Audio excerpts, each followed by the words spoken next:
여러분의 아침을 함께합니다. 94.5MHz YTN 뉴스 FM 신율의 출발 새 아침.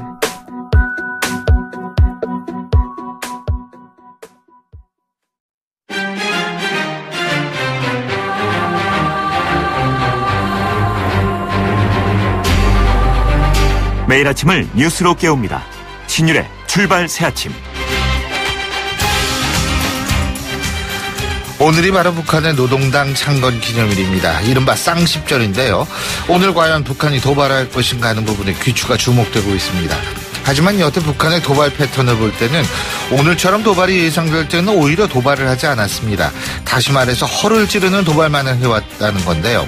더욱이 한반도 인근 해역에 미군 항모가 2척이나 투입될 예정이고 그래서 북한으로서는 도발이 쉽지는 않을 겁니다. 그리고 우리가 주목해야 할 부분은 또 있습니다. 바로 트럼프 미국 대통령의 방중이 11월에 있을 예정이라는 부분인데요. 그래서 북한이 도발하지 않는 한 11월까지는 북한이 군사적 옵션을 비롯한 대대적 응징에 나서기는 쉽지 않을 것이라는 전망도 나오고 있습니다. 물론 북한이 도발을 하지 않을 때를 상정하는 건데요. 하지만 이런 미국의 입장을 모를 리 없는 북한이 오히려 이를 역이용할 수도 있다는 차원에서 우리 역시 긴장을 늦추지 말아야 할 겁니다. 신율의 출발 새 아침, 오늘 순서 시작합니다.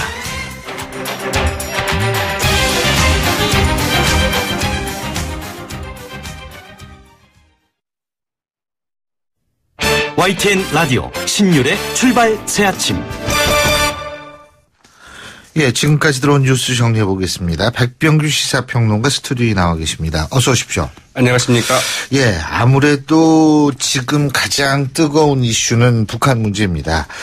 더군다나 트럼프 미국 대통령이 북한의 추가 도발 사태에 대해서 군사적 대응 가능성을 시사한 발언 잇따라 했었죠. 그런데 평소에 아주 조용한 입장을 취했던 다른 미국의 관리들이 좀 얘기를 하고 있는데요. 자, 매티스 미 국방장관이 군사적 옵션이 준비되어 있어야 한다 이런 발언을 해서 트럼프 대통령의 발언을 뒷받침했다고 그러죠. 네, 그 말씀하신 것처럼 이제 오늘 북한이 ICBM 대륙간 탄도미사일을 좀 발사하는 것 아니냐 이런 관측들이 좀 나오고 있지 않습니까? 그런 가운데 이제 그 트럼프 미 대통령 폭풍전의 고요 이런 말도 했었고요. 북한에는 단 하나의 방법만이 그 효과가 있을 것이다. 이제 이런 발언까지 하지 않았습니까? 예. 여기에 대해서 그 트럼프 미 대통령이 그 군사적 대응 카드를 꺼낸다면은 그 준비가 돼 있다는 이제 발언을 매티스 미 국방장관이 했습니다. 매티스 장관은 어제 워싱턴 DC에서 미 육군협회가 주최한 이 국제 방산 전시의 이제 기조연설에서 미래에 무슨 일이 일어날지는 여러분도 나도 말할 수 없다. 미 육군은 한 가지를 할 수 있다. 그것은 필요한 때 대통령이 활용할 수 있는 군사 옵션을 우리가 보유하고 있음을 보장하도록 준비되어 있어야 한다는 것이다. 이렇게 얘기를 했습니다. 예. 이 매티스 장관은 지금은 그 국제사회와 함께 그 대북 제재와 그 압박에 집중할 때이지만 그는 이 같은 외교적 해법이 실패할 경우에 그 대해서도 항상 대비하고 있어야 한다. 이제 이런 뜻으로 말하는 것으로 이제 풀이가 되고 있는데요. 예. 이 매티스 장관 유엔 안보리에서 북한 제재를 위한 그 표결이 만장일치가 되는 것을 몇 번이나 봤느냐. 이번에 2차례 연속으로 이제 만장일치로 결의를 했는데 국제사회가 한 목소리를 냈음에도 불구하고 미 육군은 준비가 돼 있어야 한다. 이제 이렇게 얘기를 했다고 하죠. 그렇군요. 근데 지금 우리 백병규 평론가님께서 말씀하셨듯이 이제 10월 10일 오늘은 도발 안 할 것이다. 저도 사실 그렇게 생각한다고 오프닝에 말씀을 드렸는데 그러니까 북한을 방문했던 러시아 의원이 북한이 오늘 ICBM을 발사할 가능성이 있다. 이런 주장을 다시 했어요. 네. 이제 사실은 이제 우리 군 당국이나 정보기관에서도 북한이 지금 ICBM 발사 준비를 갖추고는 있다. 예. 그러나 곧 발사할 징후는 아직 포착되고 있지 않다라고 이제 얘기를 하고 있지 않습니까? 예. 그런 점에서 주목이 되는데 지난 2일부터 6일까지 평양을 방문하고 돌아온 러시아 하원 국제문제위원회 소속 안톤 모로조프 생소한 이름인데요. 예. 이 안톤 모로조프 의원이 어제 일본 교도통신과의 전화 인터뷰에서 까라마조프의 형제들 이 소설이 생각이 나네요. 맞습니다. 예. 까라마조프. 예. 네, 조프라는 말이 많죠. 예. 이 방북 당시 김영남 북한 최고인민회의 상임위원장이 이 시험 발사할 미사일의 유형과 사거리에 관해서 얘기했다. 이 이야기는 사실은 이미 며칠 전에 그 언론 보도를 통해서 이제 보도된 바 있는데요. 그러면서 오늘 발사할 것 같다라고 이제 예상을 했습니다. 이 모로조프 의원은 그 김영남 위원장이 그 미사일 발사에 관한 그 수학적 공식을 보여주면서 북한이 그 이전에도 그 시험 발사한 이 미사일이 그 미국 서부 해안에 도달할 수 있다고 이제 그 설명했다고 이야기를 했다고 그러는데요. 모로조프 의원은 북한이 발사할 그 미사일이 그 개량된 엔진을 그 장착한 더 진전된 ICBM, 즉 그 대륙간 탄도미사일일 것이라고 이제 추정을 했습니다. 그가 말한 더 진전된 그 ICBM은 북한이 그 지난 7월에 이 고각으로 발사했던 ICBM급 화성 14형을 말하는 것 아니냐 이런 추정을 낳고 있는데요. 화성 14형은 그 정상 각도로 발사할 경우에는 그 사거리가 한 10,000km가 넘는다고 하죠. 그래서 그 미 본토까지 서부 해안까지 이제 공격이 가능하다는 분석이 나온 바 있는데 모로조프 의원은 북한 측이 그 미사일 발사 시점에 대해서는 조만간이라고만 밝혔다 이렇게 얘기를 했습니다. 이 구체적인 날짜는 언급하지 않았지만 이 북한 노동당 창건 기념일인 오늘이죠. 10월 10일에 그 발사가 이루어질 수 있다고 예상을 했습니다. 이 북한 측은 새로운 미사일 그 시험 발사가 그 지난달 도널드 그 트럼프 미국 대통령의 그 선전포고적 유엔 발언에 대한 그 보복이라고 이제 이야기를 했다고 이제 그 전하기도 했습니다. 그렇군요. 근데 하여간 또 우리가 방송하다가 또 어떻게 북한이 또 도발할지는 모르겠습니다만. 그래도 일단 이제 7시가 지난 것 보니까요. 글쎄요. 네, 보통 6시 넘어가지 않을까. 57분 이렇게 발사를. 항상 이 시간에 와서 준비했었거든요. 네. 자, 지난달 22일 발생한 육군 사격장 인근의 병사 사망 사고요. 이게 돌에 튕겨나가 도비탄이 아니라 사격 훈련 중 발생한 직격탄에 의한 것으로 지금 발생한 것으로 알려지고 있죠. 네, 그러게요. 그래서 이제 하나는 군이 왜 처음부터 좀 이러한 사고에 대해서 좀 자세히 조사를 하지 않았던가 하는 점하고 또 하나는 이게 알고 보니까 얼마든지 언제라도 그 발생할 수 있는 사고였다. 이런 점이 확인됐다는 게 좀 충격적이죠. 이 군이 그 제대로 그 조사도 하지 않은 채 그 도비탄에 의한 그 사망 사고라고 최초에 발표했던 것이 결국은 이 책임 회피를 위한 그 조속 발표에 아니었느냐 이런 지적을 이제 면키 어렵게 됐습니다. 군은 지난달 22일 발생한 그 강원도구 철원 육군 6사단 소속의 그 이모 상병의 사망 사고는 이 직격탄이 원인이었다고 어제 그제 발표를 했는데요. 이 국방부 조사본부 어제 그 이 상병은 그 인근 사격장으로부터 그 직선거리로 날아온 그 유탄에 의해서 사망한 것으로 확인됐다고 이제 발표를 했습니다. 그러니까 그 유탄에 의한 사망이라는 거죠. 이 사격장 구조상 그 200m 그 표적지 기준으로 총구가 2.39도. 조금만 들려도. 그렇죠. 그래도 바로 이 탄이 이 사고 장소까지 그 직선으로 날아갈 수 있는 것으로 확인이 됐다고 발표를 했는데요. 이 사격장 그 사선으로부터 그 280m 거리 그 방호벽 끝에서부터 60m 가량 그 떨어진 사고 장소 주변의 그 나무 등에서 70여 개의 그 피탄원이 발견이 됐다고 합니다. 그러니까 그동안에도 그쪽으로 한 70여 발이 날아갔다는 얘기죠. 네. 그래서 결국 이제 이상병이 그 유탄을 맞고 그 사망한 것으로 판단된다고 이제 밝혔는데요. 그 회수한 그 5.56mm 이 탄들을 그 조사한 결과 이 충돌 흔적이나 이물질 흔적이 없어서 그 도비탄이 아닌 것으로 확인됐다고 얘기를 했습니다. 그렇군요. 근데 이번 사격장에서 어떻게 계속 사격 훈련이 됐는지, 이런 얘기도 나오는 모양이에요. 그러니까요. 그래서 이제 여기에 대해서 국방부는 향후 군이 운영 중인 모든 그 사격장에 대해서 그 특별 점검을 실시를 하겠다. 사고 위험이 우려되는 그 사격장은 즉각 그 사용 중지 조치를 내리겠다. 이렇게 얘기를 했는데 이런 사격장이 계속 운영됐다는 거. 그래서 이제 그 부대를 피역된 사망 일병이고 지금 이제 상병으로 추서가 됐죠. 이 상병을 인솔했던 그 부대장 등이나 이런 데 대해서 이제 책임을 묻고 있는데 사실은 그 부대장들 무슨 책임이 있겠습니까? 그 오히려 이런 사격장을 설계를 하고 그대로 운영을 했던 이 구조적인 문제에 더 집중을 해야 되지 않을까 이렇게 좀 생각이 되죠. 오늘 말씀 잘 들었습니다. 고맙습니다. 네, 고맙습니다. 지금까지 백병규 시사평론가였습니다.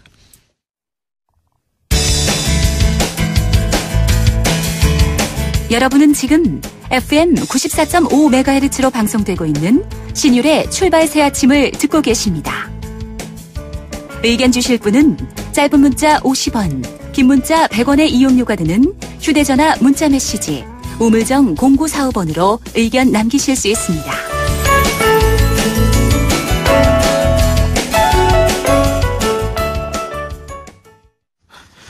예, 오늘 이제 다시 일상으로 돌아가서 오늘 아침에 정말 새출발을 하시는 분들 많으실 것 같습니다. 장장 열흘간의 추석 연휴가 오늘 끝났죠. 어제 끝났죠. 특히 오래간만에 휴업기를 가졌던 정치권, 안보 문제, 국정감사 뭐 이렇게 대외적으로 풀어야 할 과제가 산적한 상황인데요. 각 당마다 각오가 남다를 것 같죠. 그래서 신율의 출발 새 아침에서는 오늘부터 각 당 차례로 연결해서 입장 들어보는 시간을 마련하겠습니다. 먼저 집권 여당부터 들어볼까요? 더불어민주당 서른 의원 전화 연결하겠습니다. 안녕하십니까, 서 의원님? 네, 안녕하세요. 민주당의 서른입니다. 반갑습니다. 예, 안녕하십니까. 추석 연휴 어떻게 보내셨어요? 저도 정치인이니까 지역에 있는 여러분들 만나서 이런저런 말씀도 듣고. 지역구 가셔가지고요? 네, 지역구가 부처도 어리죠. 그리고 지금 돌아가는 전국 상황, 안보 관계 이런 얘기들 주고받고 했습니다. 예. 어떻게 칭찬 많이 들으셨어요?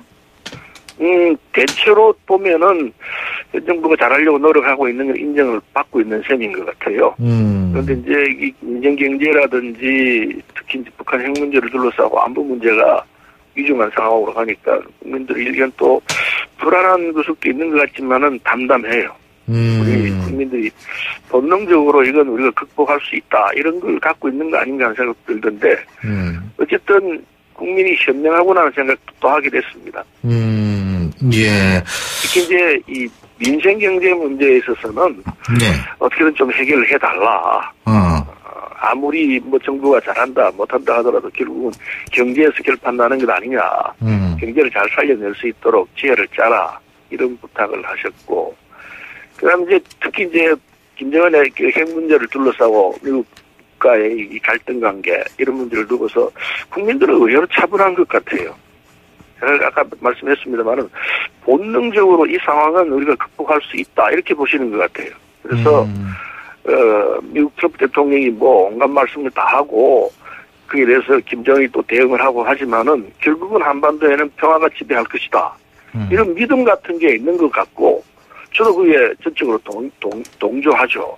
그래서, 그러나 안보라는 게 이게 여야가 있을 수 없고 전 국민이 함께 대응해야 하는 상황이기 때문에 조심스럽게 국민들의 말씀을 받들어서 이 난국을 돌파해야 되겠다는 따짐을 또 하게 되는 그런 계기가 됐던 것 같습니다. 적폐청산 말씀을 안 하셨네요. 적폐청산 문제에 대해서도 특히 우리 당에 대해서 우리 당을 지지하는 분들은 아주 제1곡으로 내세우는 게 그 얘기였습니다. 적폐청산 할 거냐 말 거냐 제대로 해라. 이게 주문사항이었고 그래서 저희들이 불법에 대해서는 시간을 막론하고 언제든지 정리를 할 생각입니다. 그게 적폐라고 표현되는데 과거 정권이든 언제든 누가 어떤 잘못을 저질렀든 불법이 있는 곳에서는 갈 끝을 멈추지 않을 겁니다. 이런 말씀으로 대응을 했습니다만은 우리 당 지지하는 분들은 적폐청산에 대해서 아주 강력한 의지를 갖고 있는 걸 느꼈습니다.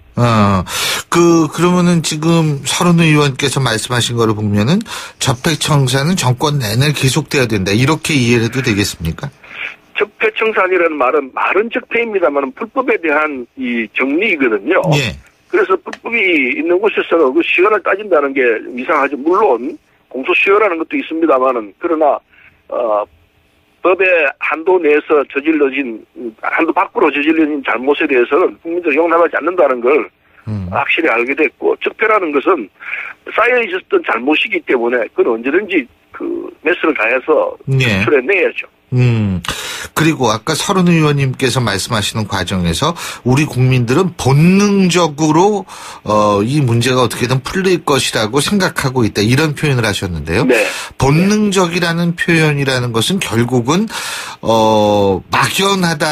막연한 희망을 갖고 있다라는 의미로 해석해도 될까요? 그렇죠. 결국 그러면 그게 아니고 만일에 불안 속에서 이 상황을 예측한다면은 전쟁이 일어날지도 모른다. 전쟁이 일어나면 우리는 어떻게 되느냐. 전쟁이 일어나면은 너나 없이 다 죽는다고 봐야 되죠. 그건 상상할 수 없는 것 아니겠습니까? 그래서 국민들은 지금까지 우리 경험으로 보더라도 한반도 내에서 평화가 깨지는 상황이 오게 되면은 결국은 너나 없이 다 비참한 상황이 올 것이기 때문에 그런 상황은 있어서도 안 되고 있지 않을 것이다. 이런 믿음 속에서 살아왔던 것 같아요. 그게 지금까지 쭉 맞아왔고. 예. 그래서 나중에 말씀드릴 기회가 있을지 모르겠습니다만 트럼프 대통령이 이런저런 막말로 하자면 험악한 말씀 막 다 했어요. 예. 그러나 그건 고도의 계산된 이야기일 것 아닌가 이런 생각들을 하는 국민들이 많은 것 같고. 예.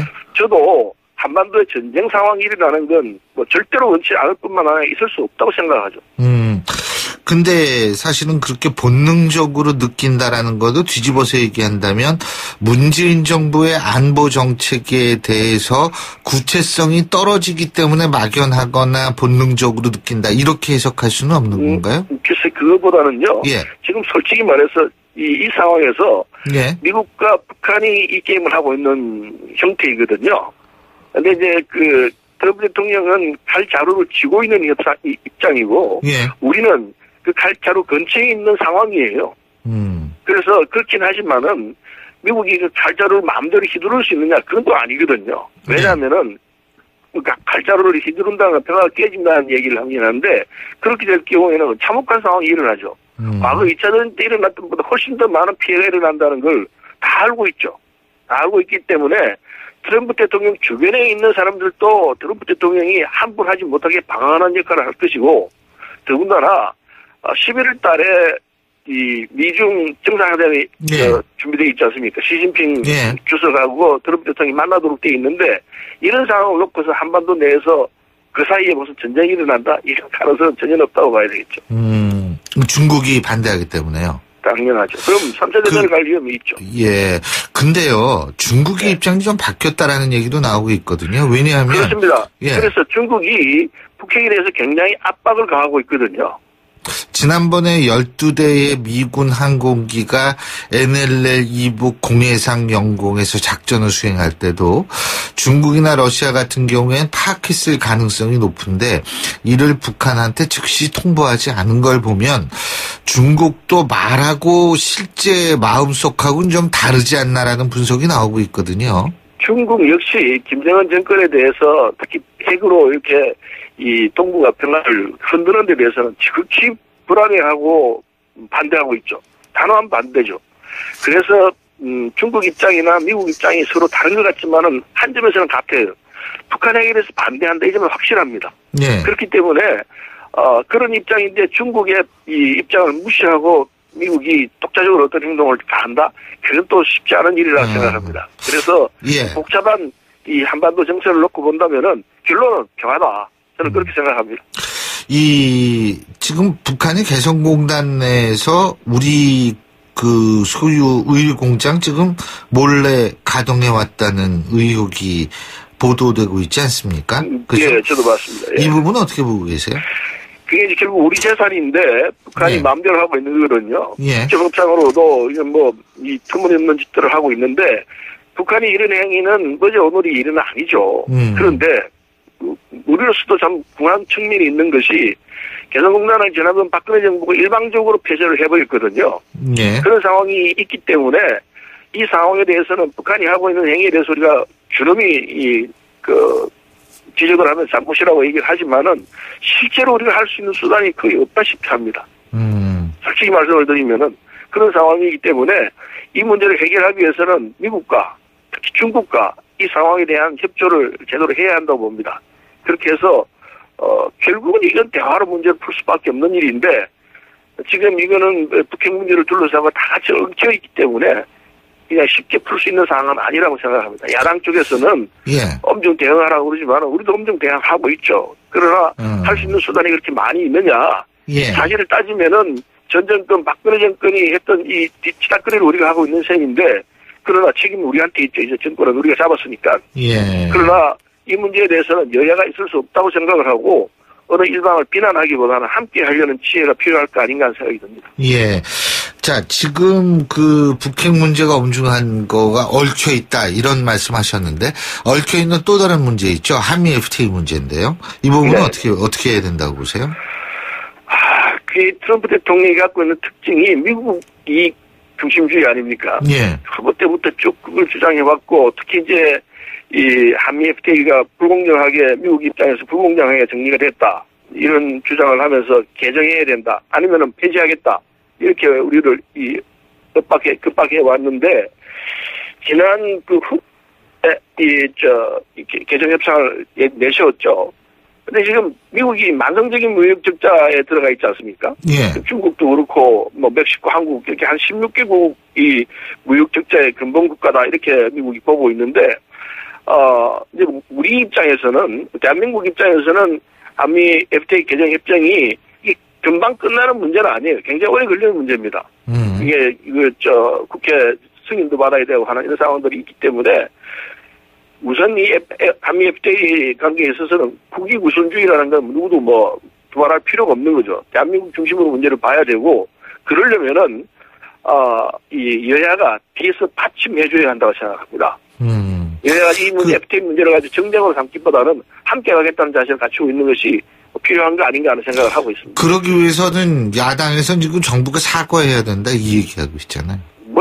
이런 문제를 가지고 사과 운운하고 나오는 것보다는 어떻게 하면 국가 이익을 제대로 지킬 수 있을 것인가를 갖고 여야가 함께 머리를 맞대고 고민하는 게 훨씬 더 보기 좋죠. 예. 현명하다 봅니다. 자, 그리고요, 마지막으로 더불어민주당하고 국민의당의 관계, 이거 좀 내려가셔가지고, 설득 지역구 가셔서 이 얘기 좀 들어보셨어요? 네. 이게 재미있는 현상인데, 네. 우리 당내에서도 국민의당과의 관계에 대해서 여러 가지 견해들이 있는데, 예. 저는 줄기차게 그렇게 주장해왔습니다. 국민의당 함께 해야 된다. 예. 그렇게 주장해왔고, 우리 지지자들을 만나보면은 제 주장에 동의하는 분들이 훨씬 많아요. 어차피 한 뿌리였기 때문에 예. 같이 가라. 그리고 당 안에서 같이 의견을 주고받으면서 하나로 뭉쳐내는 것이 필요하다. 이런 주장이 많으신데, 우리 당내에서도 그렇고 국민의당에서도 그렇고 이 주장에 대해서는 예. 솔직히 아직까지 소수예요. 소수 의견입니다. 예. 좀 대화가 필요하고 상황이 더 무르익어야 한다고 봅니다. 예, 오늘 말씀 잘 들었습니다. 고맙습니다. 네, 감사합니다. 예, 지금까지 더불어민주당 서른 의원이었고요. 신율의 출발 새 아침 1부 순서 여기서 줄입니다. 잠시 뒤 2부에서 뵙겠습니다. 소통의 아침을 여는 공정한 목소리. 신율의 출발 새 아침. 신율의 출발 새 아침 2부 순서 먼저 광고부터 듣겠습니다. YTN 라디오 신율의 출발 새 아침. 자, 추석 연휴가 끝난 이후에 정치권에서 느끼는 민심 차례로 들어보죠. 이번엔 제1야당으로 가보겠습니다. 자유한국당 홍문표 사무총장 전화 연결해서 입장 들어보겠습니다.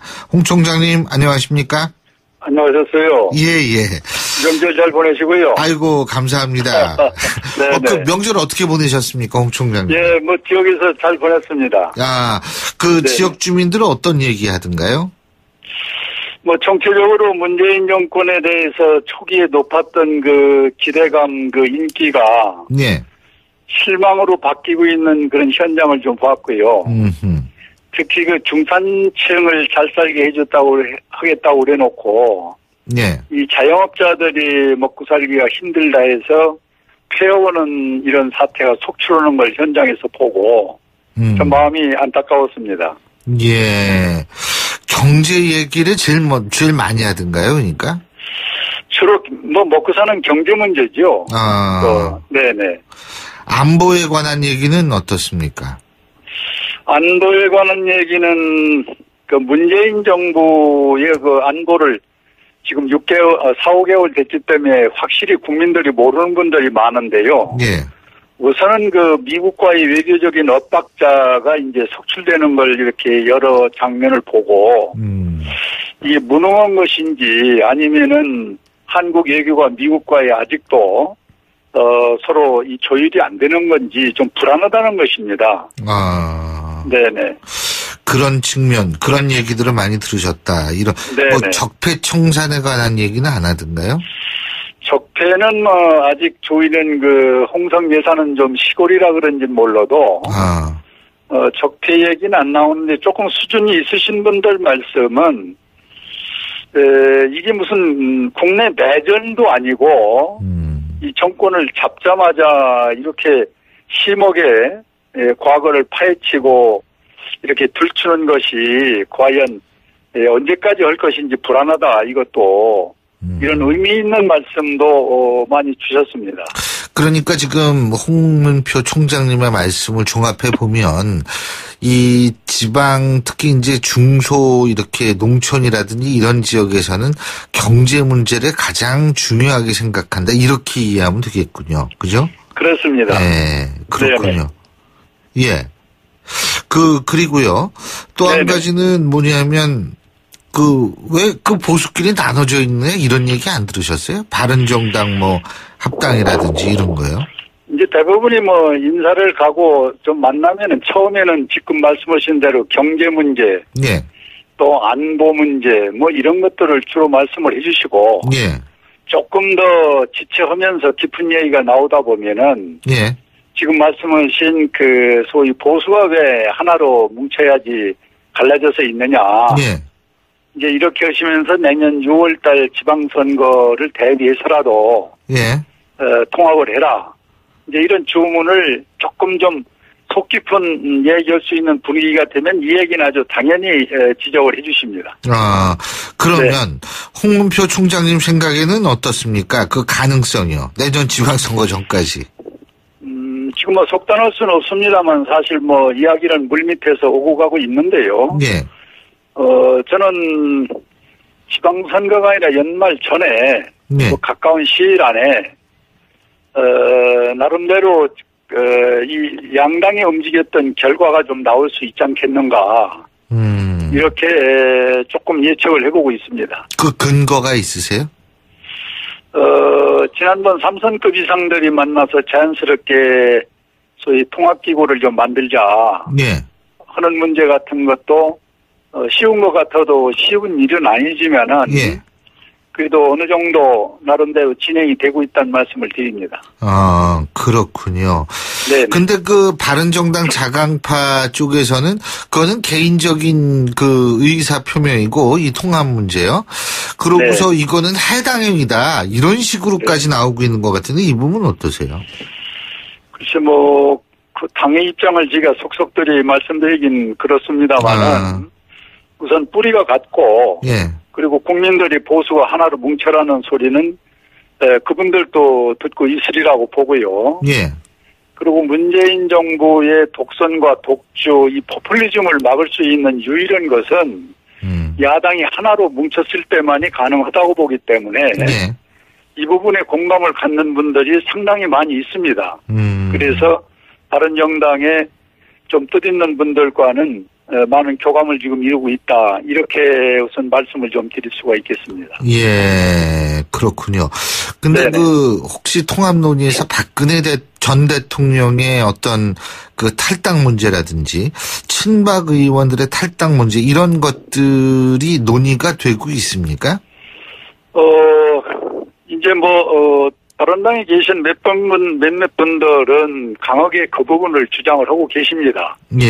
지금 지적하신 대로 지난번 혁신위원회에서 발표한 안이 있거든요. 그 안을 빨리 충실히 이행을 한다면은 바른정당이 현재 존재할 가치가 없지 않느냐. 그렇다면은 함께 할 수 있다. 이렇게 얘기를 해주시는 분들도 꽤 있으시고 그래서 아직은 하나로 이렇게 정리되진 않았습니다만은, 뭔가 새로운 정치를 또 통합 내지는 함께 할 수 있는 그런 밑그림은 그려지고 있다. 이렇게 말씀을 좀 드릴 수가 있겠습니다. 지금 박근혜 전 대통령의 탈당, 그리고 친박 의원들 문제에 대해서 당내 분위기는 어떻습니까? 당내 분위기는 조용한 상태 지금 지켜보고 있는 입장인데요. 정치가 국민을 상대로 대세적인 시대적 흐름을 거역할 수는 없지 않겠는가. 이렇게 저희들 나름대로 또 진단을 하고 있습니다. 시대적 흐름을 거스르긴 힘들다. 그 흐름이라는 것은 이제 알겠습니다. 지금 바른정당하고 만일 한다면 당대당 통합입니까? 아니면 어떻게 해야 된다고 보세요? 이제 저희들이 그림이 몇 가지가 있는데요. 우선은 야당이 대통합할 수 있는 제야 시민단체까지 할 수 있는 그 그림도 나름대로 그려보고 있고요. 또 그것 속에는 지금 지적하신 대로 바른당과의 당대당 내지는 뭐 통합이라는 큰 그림 속에서 함께 할 수 있는 그림도 있고 그 몇 가지가 사실은 이렇게 좀 고민들을 많이 하고 있는데요. 예. 좀 안 되면은 부분 통합이라도 해야 되는 거 아니냐. 이런 그 몇 가지 생각을 가지고 있습니다. 그리고 제가 이제 박근혜 전 대통령의 탈당 문제 여쭤봤는데 박근혜 전 대통령의 구속기간 만료도 지금 다가오고 있지 않습니까? 그죠? 네네. 여기에서 지역 주민들이 뭐라고 얘기 안 하던가요? 그건 워낙 큰 문제이기 때문에 그런지 몰라도. 예. 먼저 우리 지역 주민들이 꺼내는 경우는 별로 없었고. 아하. 이제 지역 언론들이 그걸 또 제가 정치한다 하니까 이제 묻는 분들은 좀 있었습니다. 예. 네네. 뭐라 그러시던가요? 아니, 어떻게 될 거냐, 연장이 될 거냐, 아니냐, 이렇게 이제 묻지요. 예. 그래서 그 문제를 누구도 지금 대답할 수는 없지 않습니까? 그렇죠. 그래서, 지켜보자 하는 얘기로 이렇게 피해가곤 했습니다만은. 네. 이 법원의 그 신뢰와 법원의 존중할 수밖에 없지 않겠습니까? 그렇죠. 네네. 알겠습니다. 근데 이게 지금 분위기 물론 이제 지역구가 충청도시니까, 충청도의 분위기만을 좀 더 잘 아시겠지만, 이 전체적으로 볼 때 말이에요. 내년 지방선거요. 보수로서는 상당히 불리한 지형 아니겠어요? 그죠? 제가 말씀드린 또 지적해 주신 충청권이 어렵습니다. 예. 그런데 이제 다행스러운 것은. 예. 이 문재인 정부 5개월이 어떻게 보면 짧기도 하고. 예. 또 갑자기 치른 대선에서는 또 길은 시간도 되는데. 예. 너무 국민들에게 그 인기 위주의 포퓰리즘 정책이 너무 난무하다 보니까. 예. 경제 문제 아까 말씀하신 대로 중산층 잘 살게 하겠다고 하더니 중산층이 더 어렵다. 그런 결론적인 얘기를 주시고 또 아까 지적하신 대로 우리나라는 누가 뭐라도 안보가 또 우선일 수밖에 없는데 북한에 뭘 자꾸 주겠다고 그러는데 북한은 안 받겠다고 그러고 또 미국과의 엇박자를 내고 있고 이런 것들이 과연 준비된 대통령이고 또 뭔가 국가의 국민의 어떤 자존의 어떤 그 기본을 둔 게 아니라 이 안보 문제마저도 이 포퓰리즘으로 하는 거 아니냐. 이런 거 아주 불안해 염려하시는 분들도 상당히 많이 제가 보고 또 대화를 했다는 말씀을 드립니다. 예.